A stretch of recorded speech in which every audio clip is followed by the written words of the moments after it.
de Saint-Mandé et ancien député, bonjour et merci d'avoir accepté notre invitation. Nous allons aborder un thème qui est important et on a le sentiment qu'avec ce nouveau festival, l'une de vos premières qualités, c'est la création. Festival de cartes, tours et détours à Saint-Mandé, quel programme? Oui, vous avez raison, un vrai programme. Vous savez qu'à Saint-Mandé, nous avons l'Institut géographique national, qui est l'établissement roi en France de la carte de randonnée. Mais maintenant, le papier est un peu derrière nous et nous en sommes au numérique, avec l'ensemble de ce que nous appelons dans nos téléphones smartphones la géolocalisation et toutes les applications qui en sont nées.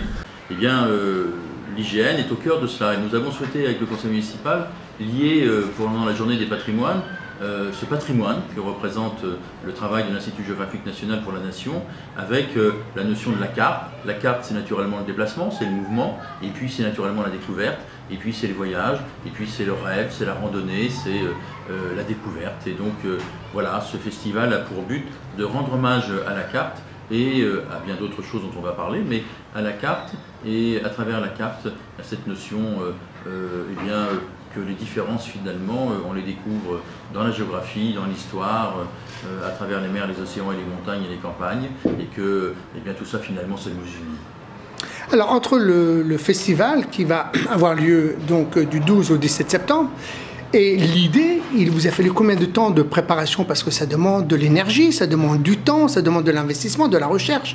Alors, je vais vous faire rire, ça fait près de 22 ans que j'ai dans la tête ce festival. Et nous avons pu naturellement le faire cette année.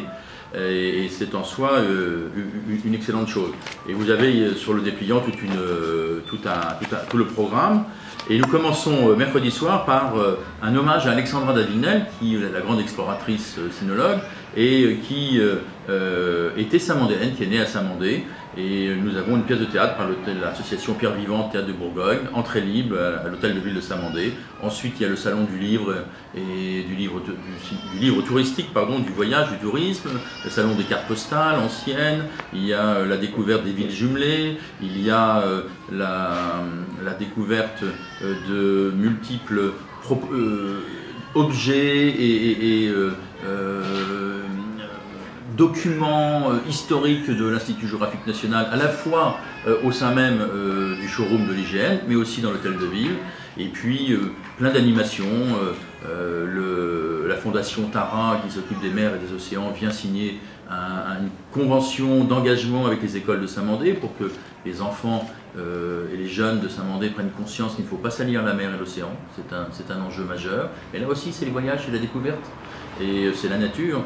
La médiathèque rend hommage à Alexandra d'Avinel. Nous avons une exposition sur Alexandra d'Avinel et Paul Peillot, qui est un autre sinologue, saint-mandéen également, mais qui était du même temps que contemporain d'Alexandra d'Avinel.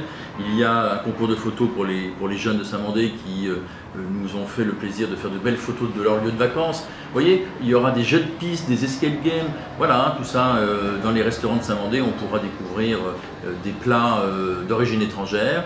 Voilà, c'est les cultures qui se brassent intelligemment et dans la joie, et la bonne humeur, la découverte, une fois de plus, le voyage, le mouvement. Une façon de voyager à moindre frais finalement. Absolument, aux portes de Paris. Et dans notre petite ville qui a beaucoup de cœur, et ce cœur, et ma foi, eh bien, nous essayons de... Vous voyez, ce sont ces deux mains qui déversent le monde, là.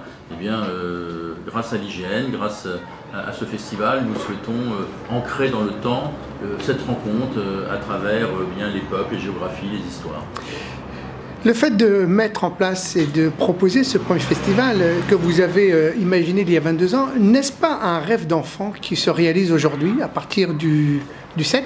Peut-être. Du 12 ? Peut-être. J'ai eu l'occasion de bien voyager à travers le monde et en même temps je suis très casanier. Mais j'avoue que lorsqu'il y a un très beau reportage sur un pays, sur une région, soit de France ou d'Europe ou du monde, je suis toujours très attentif à la télévision. Quand j'étais jeune, il y avait, vous savez, Connaissance du monde. Il y avait aussi cette famille extraordinaire qui faisait des reportages. Toute la famille partait en Afrique à travers le monde. Ah, comment s'appelait-il Enfin bref. Et voilà, le monde interpelle. Et être interpellé, c'est vivre, hein, c'est se poser des questions, c'est de se dire d'abord qu'on n'est pas seul, que finalement, si la maison c'est bien, tout ce qu'il y a autour, c'est pas mal non plus. Voyager est une grande qualité, mais également pour voyager, il faut pouvoir se déplacer. Alors justement, pour venir à cette exposition, pensez-vous que l'accessibilité de la ville de Saint-Mandé est une ville, je dirais, à la pointe de l'accessibilité? Bon, je dirais qu'à la pointe, ce serait un bien grand mot et très prétentieux. Nous avons beaucoup répondu au problème du handicap. Vous savez que Saint-Mandé est une ville qui est liée au handicap par la présence sur son territoire de l'Institut Valmandé, qui est l'ancien institut des aveugles de la Seine. L'Institut Valmandé aujourd'hui, Institut de la réadaptation de la promotion du handicap. Nous y sommes très attentifs. Nous avons fait pendant une quinzaine d'années un colloque handicap société-ville, justement pour essayer de répondre aux besoins de nos frères handicapés. La loi de 2005, auquel en tant que parlementaire j'ai participé à l'écriture, est très importante. Nous avons un plan pluriannuel d'investissement pour rendre plus accessible l'ensemble de nos bâtiments, de notre voirie. Beaucoup a été fait. Est-ce que tout a été fait? Non. Maintenant, naturellement, tout ce qui est moderne est directement adapté. Alors nous sommes en pleine évolution sur ce sujet, mais je crois que vous avez un chemin de courtoisie du métro à l'Institut Valmandé. Toutes les villes n'ont pas ça.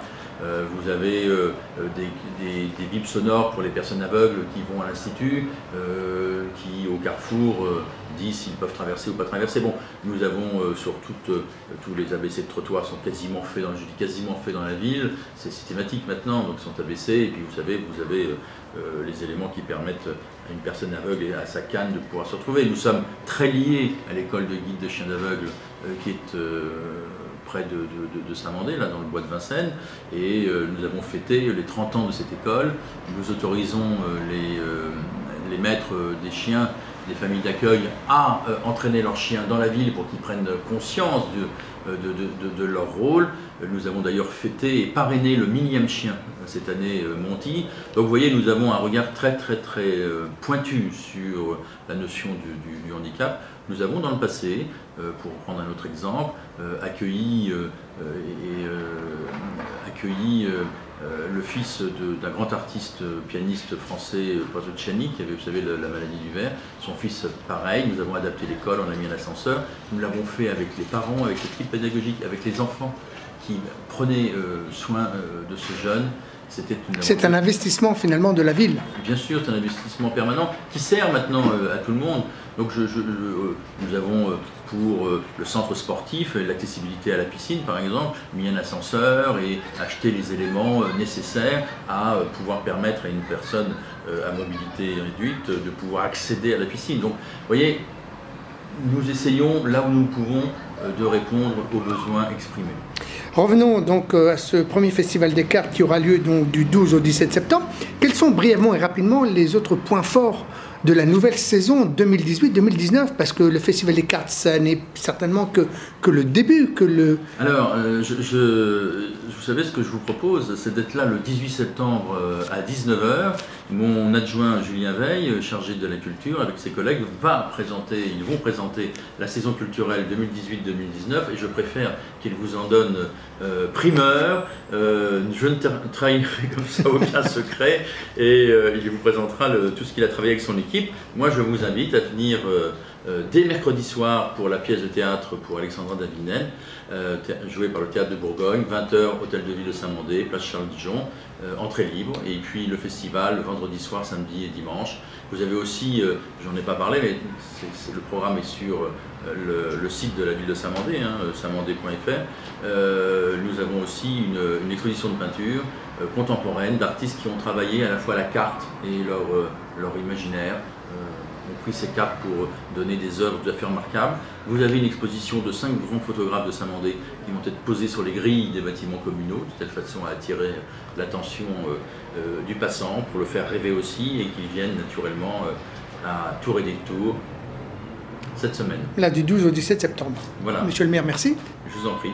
Bienvenue à Saint-Mandé.